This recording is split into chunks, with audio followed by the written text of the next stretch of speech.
ભારત સરકાર આવનારા દિવસોમાં બજેટ લાવી રહી છે, ત્યારે ડાયમંડ ઉદ્યોગ સાથે સંકળાયેલા લોકોને શું અપેક્ષાઓ છે, અમને સાથે વાત કરશે દિનેશભાઈ નાવડિયા, આઈડીએ ચેરમેન છે. દિનેશભાઈ, આગામી બજેટથી શું આશાઓ અને અપેક્ષાઓ છે? એનડીએ સરકારના નાણામંત્રી નિર્મલા સીતારામજી 20 ફેબ્રુઆરી બજેટ રજૂ કરવા જઈ રહ્યા છે. આમ તો દરેક બજેટની અંદર દરેક ઇન્ડસ્ટ્રીના લોકોને કંઈ ને કંઈ ડિમાન્ડો હોય છે, પરંતુ એક gems and jewellery sector Bharat સરકાર માટે કમાવ સેક્ટર છે. કારણ કે આજે ફોરેન એક્સચેન્જની અંદર એગ્રીકલ્ચર પછી જો કોઈ પણ વધારે ફોરેન એક્સચેન્જ કમાઈને આપતું હોય તો જેમ્સ એન્ડ જ્વેલરી સેક્ટર છે. આ સેક્ટર છેલ્લા 3 વર્ષથી મંદીના માહોલની અંદર છે, કારણ કે વિદેશ આધારિત પૂરી આ ઇન્ડસ્ટ્રી છે.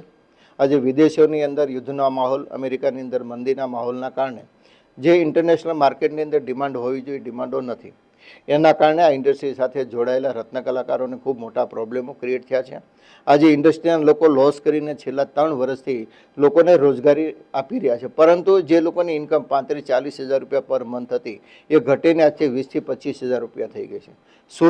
સુરત જેવા શહેરની અંદર એ લોકોને વસવાટ કરવો ખૂબ મુશ્કેલ, કારણ કે બાળકોની શૈક્ષણિક ફી, મકાનનું ભાડું, ઇલેક્ટ્રિસિટી, દૂધનું બિલ, જે પ્રાથમિક જરૂરિયાત છે એ પરિપૂર્ણ નહીં થવાના કારણે દિવાળી પછી ઘણા રત્ન કલાકારો પલાયન કરી રહ્યા છે, પોતાને માદરે વતન જઈ રહ્યા છે.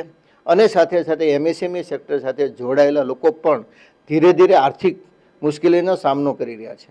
તો એમએસએમઈ સેક્ટરના કારણે ભારત સરકારે એમએસએમઈ સેક્ટર માટે ઇન્ડસ્ટ્રી સાથે જોડાયેલા લોકોને ભારત સરકારે નોન ગેરંટેબલ લોન 5 કરોડ સુધી આપવી જોઈએ, કે જેથી કરીને આ ઇન્ડસ્ટ્રી આર્થિક સંકળામણમાંથી નાના માણસો બહાર નીકળી શકે. અને સાથે સાથે ગયા બજેટની અંદર ભારત સરકારે સ્પેશિયલ ઇકોનોમિક ઝોનની અંદર હાર્બલ રૂલ્સના આધાર ઉપર વિદેશી માઇનિંગમાંથી જે લોકો આવે છે એ લોકોને 4% ફિક્સ ઇન્કમ ટેક્સ ભરવા માટેની ગાઈડલાઇન ડિક્લેર કરી, પરંતુ એના નોર્મ્સ હોવા જોઈએ કે ભાઈ કંપની જે કંઈ ઇમ્પોર્ટ રફ લાવે છે એમણે અહીંયા કંપની ખોલવી પડશે, કયા પ્રોફિટ ઉપર, પ્રોફિટની અંદર કેવા ખર્ચાઓ બાદ થાય, અથવા અહીંના ચાર્ટર એકાઉન્ટન્ટ કંપની ફાઇલ કરશે કે ફોરેનની અંદર એની જે કંપનીના ચાર્ટર એકાઉન્ટન્ટ હોય એ લોકો ઇન્કમ ટેક્સ ફાઇલ કરશે. આ બધા ક્લિયરિફિકેશન નહીં હોવાના કારણે હજી આ જે બેનિફિટ્સ ઇન્ડસ્ટ્રીને આપ્યો છે એ બેનિફિટનો લાભ ઇન્ડસ્ટ્રીના લોકો લઈ શકતા નથી. અને જો આમાં ક્લિયરિફિકેશન આવે, એમએસએમઈ સેક્ટરના લોકોને જે દુબઈ, બેલ્જિયમ, આફ્રિકા ભાગવું પડે છે, જે એક્સપેન્ડ લાગે છે, ખર્ચાઓ લાગે છે, એમાંથી ચોક્કસ રાહત થાય. તો બિલકુલ. બીજા એક ભાઈ છે, શું નામ છે આપનું? Jayantibhai Savaliya, Surat jewellery manufacturing. જયંતિભાઈ, શું અપેક્ષાઓ છે બજેટથી આપને? આવનારા બજેટમાં અમારી અપેક્ષા એવી છે કે ગોલ્ડની અંદર જે લાસ્ટ બજેટની અંદર જે 12% હતી એની જે 6% ડ્યુટી કરવામાં આવી હતી, જેનાથી ઘણા જ્વેલરી ઇન્ડસ્ટ્રીઝને રાહત થયેલી છે. જો એ ડ્યુટી 5% સુધી કરે તો ઘણી દાણચોરી અને બહારથી આવતું સોનું અટકાવી શકે અને અમે ઇન્ટરનેશનલી કોમ્પિટિશનમાં ટકી શકીએ. આવનારા સમયની અંદર જે એક્સપોર્ટ વધારવાનો સરકારનો ટાર્ગેટ છે, એમાં જે નાના એક્સપોર્ટમાં જો એમએસએમઈને એક્સપોર્ટ ડુઈંગ એક્સપોર્ટ કરી શકે તો આ એક્સપોર્ટનો આંકડો વધી શકે અને સૌથી વધારે હુડિયામણ કરી શકે. એના માટે ખાસ એક્સપોર્ટના નાના પાર્સલમાં ઇઝીલી એક્સપોર્ટ કરી શકે એવી અમારી ડિમાન્ડ છે. અને આવા જે બીજા ગોલ્ડ સિવાયના જે ધાતુઓ છે, જેમ ટિટેનિયમ અને પ્લેટિનિયમ, એવી ધાતુઓને ચેપ્ટર 71ની અંદર એનરોલ કરે, જેથી કસ્ટમ ક્લિયર કરી અને એક્સપોર્ટ કરી શકીએ. બીજા એક ભાઈ છે, શું નામ છે આપનું? નિલેશ ભીકડિયા. નિલેશભાઈ, શું અપેક્ષાઓ છે આગામી બજેટથી સરકારથી? અત્યારે જે ડાયમંડ ઇન્ડસ્ટ્રી ઉપર ડ્યુટી છે તે ડ્યુટી અડધી થાય. બીજી એ આશા છે કે જે બજેટ આવી રહ્યું છે ફેબ્રુઆરી મહિનામાં, તો ડાયમંડ ઇન્ડસ્ટ્રી માટે કાંઈ ને કાંઈ રાહતના પેકેજ આપે, કારીગરો માટે બધા પેકેજ આપે એવી ઈચ્છા છે.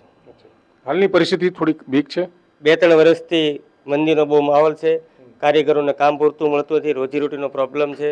અહીંયાથી બધાને ગામડે જવું પડે છે, જે પ્રાઇવેટ સ્કૂલમાં જાય છે, સરકારીમાં અત્યારે બેસાડવા પડે છે. પરિસ્થિતિ વધારે ગંભીર છે. બીજા એક ભાઈ છે, શું નામ છે આપનું? ભૌતિક સિદ્ધપુરા. ભૌતિકભાઈ, આપની શું અપેક્ષાઓ છે આગામી બજેટથી સરકારના? સરકારના આગામી બજેટથી લેબગ્રોન ડાયમંડ કરીને એક ડાયમંડ આવે છે, તો તેના માટે સ્પેશિયલ કોઈ પણ બજેટ એક બજેટ સ્પેશિયલ ઝોન માટે ફાળવે લેબગ્રોન ડાયમંડ માટે.